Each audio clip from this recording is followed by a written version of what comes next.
Ahead of next week's snap election, Catalonia's former president Carles Puigdemont and his supporters have held a major rally. Puigdemont addressed the campaign event via satellite from Brussels, where he fled following the region's unilateral declaration of independence in late October.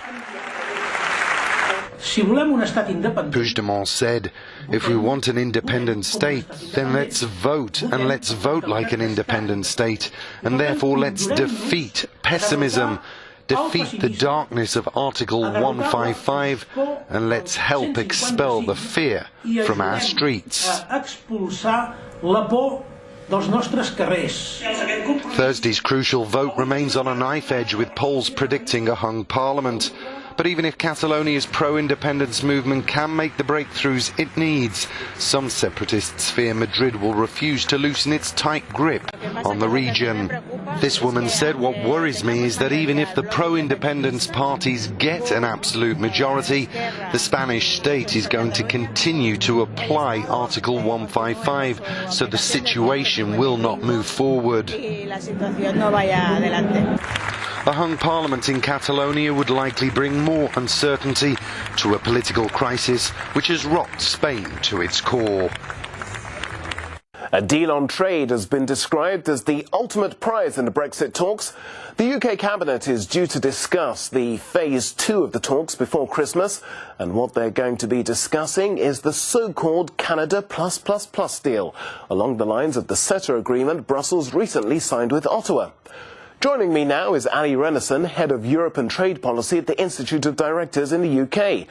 Ali, what can we expect? We don't think that they're actually going to start negotiating a new trade agreement until March. And I think while transition is very important for our members, because it will allow them to continue their day-to-day business operations without worrying that something, they're not going to have the certainty of knowing that trade arrangements will maintain the same for the next few years. What we really want to see now, particularly from the UK government, is clarity about what its objectives are for that end-state relationship, because we've had 12 to 16 months of effectively discussion here in the UK about what it doesn't want to be in the single market, doesn't want to be in the customs union. Well, we want to know now, what is it that it actually wants for that relationship with the EU in the future? What does the Institute of Directors want?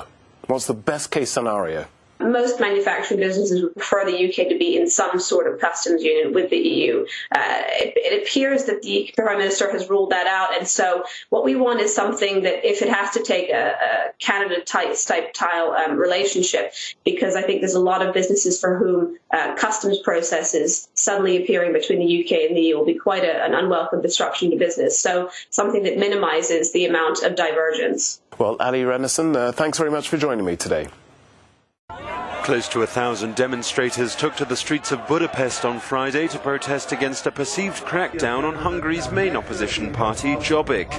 Last week, the State Audit Office slapped Jobbik with a $2.5 million fine after ruling the right-wing party had breached political funding laws by buying billboards for far below market prices.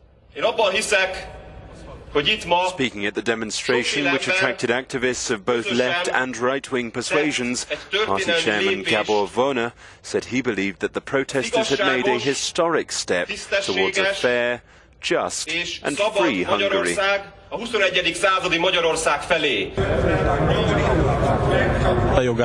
Everybody has rights, regardless of how they behaved in the past. I was and still am rather critical of Jobbik, but I believe that the rule of law cannot be ignored, as this government regularly does. Tonight, almost every opposition party stood up for Jobbik, because this case is not just about one party in particular, it's about Hungarian democracy. We'd all like to live in a more free and democratic state. With an election just months away, a hefty fine could impede Jobbik's ability to campaign.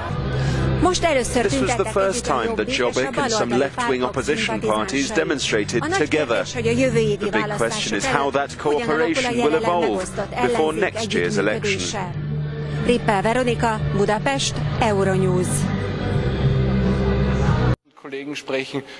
A coalition deal has been reached between the Austrian Conservatives and the Anti-Immigration Freedom Party, paving the way for Austria to become the only Western European country with a far-right party in government. The programme we agreed on will form the basis of our work over the next 5 years, and it's the basis for change. Change for a government that saves money in the system, but not for the people. Particularly, we want to do more for security in the country by fighting against illegal immigration. The common issue that has accompanied us through these talks is the responsibility we have for our wonderful, beautiful homeland, Austria, and the people in this country that we're here to serve. On Saturday, both leaders will meet the President and present their coalition deal to the public. The agreement comes 2 months after a parliamentary election underpinned by Europe's migrant crisis and ends over a decade in opposition for the Freedom Party. Tens of thousands of people have turned out in Bucharest to say goodbye to their king, Michael. Leading the ceremony was the late king's daughter, Princess Margherita.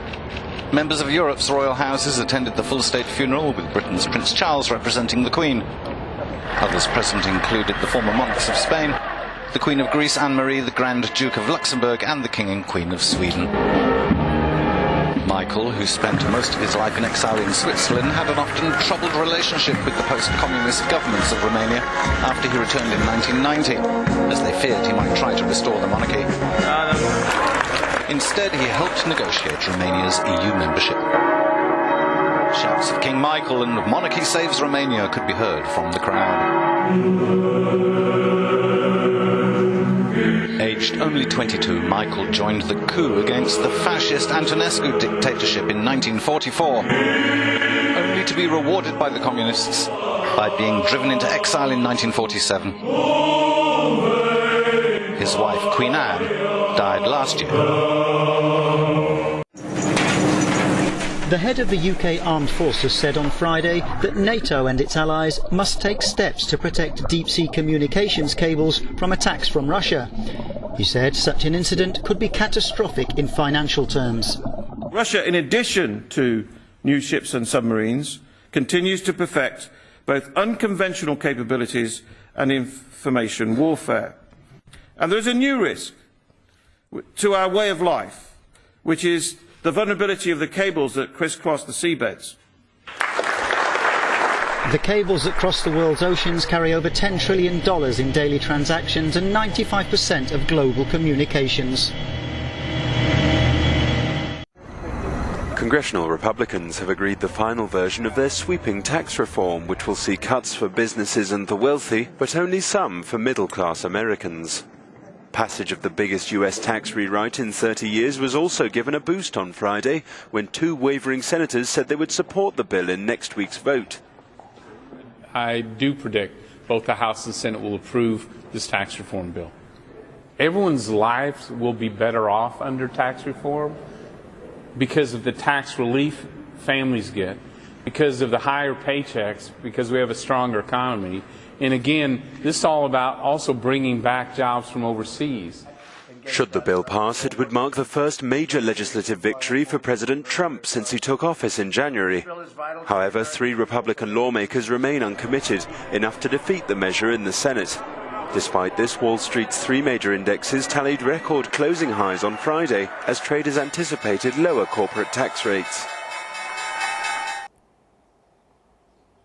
Iedereen in het moment op het espaço comercial, ora no Back Deporte.